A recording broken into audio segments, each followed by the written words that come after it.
Ecco, allora cominciamo però dall'inizio, anche per spiegare bene ai nostri telespettatori. Chi è Harvey Weinstein? Era uno dei produttori più importanti del cinema mondiale, il numero 3 se vogliamo fare i numeri, che per almeno 30 anni ha dominato il cinema mondiale con i suoi film, ha imposto i suoi film agli Oscar. E poi le cose non gli sono andate così bene, ultimamente era diventato dal terzo al 200°. E quindi questo vuol dire che aveva perso molto potere perché la gente ne aveva abbastanza, non solo delle sue violenze sulle donne, che erano note a tutti, ma anche a come trattava gli autori, i registi, tagliava i loro film. Era una violenza anche per gli altri autori e collaboratori che lavoravano con lui, le sue assistenti. È stata una violenza lunghissima, lunga 30 anni, ti ripeto. Ecco, allora cominciamo subito col dire che tu sei stata la prima a denunciare poco tempo fa a un giornale americano, il New Yorker, una violenza sessuale che avevi subito da lui 20 anni fa. Tu eri stata invitata, o perlomeno pensavi di essere stata invitata ad una festa, e invece ti sei ritrovata appunto da sola con lui in una camera di albergo, e c'è stata, ed eri molto giovane, avevi 21 anni. Sì. Sei stata la prima perché poi dopo di te sono arrivate le denunce di tantissime donne, alcune oggi sono attrici molto importanti come Angelina Jolie e Gwyneth Paltrow. Intanto, per esempio, in molti si sono chieste: ma come mai avete aspettato 20 anni? Allora, io non ho aspettato 20 anni perché dopo 2 anni che è successa questa violenza io avevo denunciato la cosa con l'arte, diciamo, con un film che avevo diretto che si chiamava Scarlet Diva. Il mio primo film l'ho diretto a 23 anni, nel 99. Io avevo raccontato per filo e per segno quello che era successo, senza conoscere il suo modus operandi, che poi è venuto noto a tutti, cioè quello di riuscire a portare delle ragazze ventenni all'inizio della loro carriera in una stanza d'albergo da dei facilitatori, diciamo, che portavano queste donne, queste ragazzine nella sua camera, e lui parlava, non è che questi facilitatori dopo un po' si davano e lui, rimasto da solo, non è che assaltava subito, prima parlava della cosa, ti chiedeva cose della tua vita, sembrava quasi un amicone, e poi andava in bagno e tornava con un accappatoio e una crema chiedendoti un massaggio. E questo era sconvolgente per quanto mi riguarda. Io posso parlare della mia esperienza, cioè di ritrovarsi con un uomo che è alto 3 volte te, che è largo 4 volte te, che ti chiede un massaggio. Cosa fai? A me mia madre mi aveva insegnato di dare un calcio nelle palle e scappare, ma in quel momento io ero pietrificata. Tu, sempre al New Yorker, hai dichiarato che pur essendo vittima ti sei sentita responsabile di quanto accaduto. Che cosa vuol dire? Vuol dire che in quel momento, per il fatto di non essere riuscita a scappare, di non essermi opposta, anche se lui ha opposto violenza su di me, io non ho avuto il coraggio di denunciarlo allora.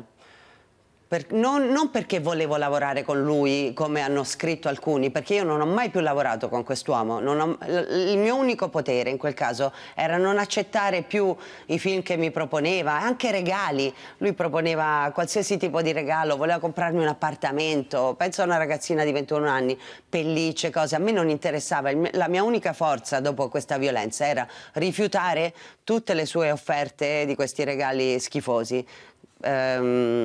E quindi io mi sono sentita male con me stessa perché mi vergognavo di quello che mi era successo. Non riuscivo a raccontarlo a nessuno. Ci ho messo tantissimo tempo a dirlo anche a mia madre, a mio padre. Io gliel'ho detto solo ora, dopo tanti anni. Figurati. Quello che sta uscendo in queste ore è che quest'uomo è stato uno dei più grandi predatori seriali della storia.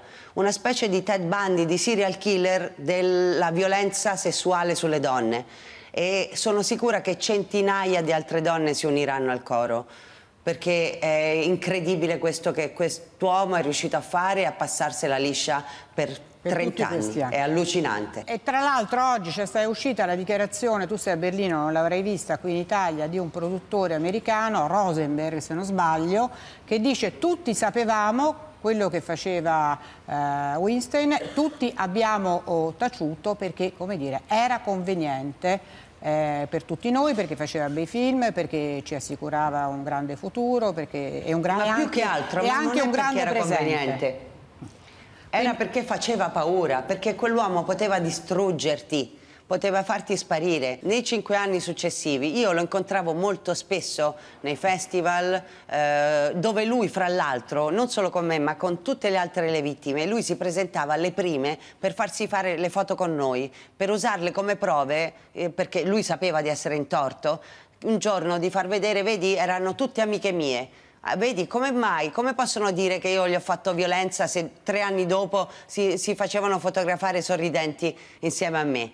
Ma io quando arrivava alle prime dei miei film a Cannes o in altri festival, io ero sbigottita, però non sapevo reagire quando lui si attaccava a me, chiamava un fotografo e si faceva fotografare. Altre volte mi ha perseguitato e ci sono anche dei testimoni, parecchi, di come io ero ai festival, lui piombava nella camera di notte, oppure lo rincontrai prima che uscisse il film che avevo fatto con lui che si chiama B-Monkey, e mi chiamò per un incontro in Italia per discutere sul lancio del film, e quando arrivai c'era la sua assistente, quindi mi sentivo protetta perché c'era un'altra donna nella stanza e pensavo che non sarebbe risuccessa la stessa cosa, e invece dopo un po' l'assistente, una donna, se n'è andata e lui ha fatto la stessa cosa, e io, che già ero stata vittima, mi sono sentita ancora più schifosa, se posso dirti. E è terribile sentirmi io schifosa per quello che ho subito. Io, quando ho deciso di parlare, è stata la mia coscienza a spingermi a farlo. Quando mi ha contattato Ronan Farrow del New York Times, mi sono chiesta 1000 volte, dico il mio nome, non lo dico. E poi quando mi ha detto che nessuno aveva il coraggio di parlare, io ho detto va bene, allora pagherò le conseguenze, tanto ormai non ho più nulla da perdere e dico la mia verità. E poi tutte le altre donne si sono aggiunte al coro, meno male, perché hanno in un certo senso validato questa realtà.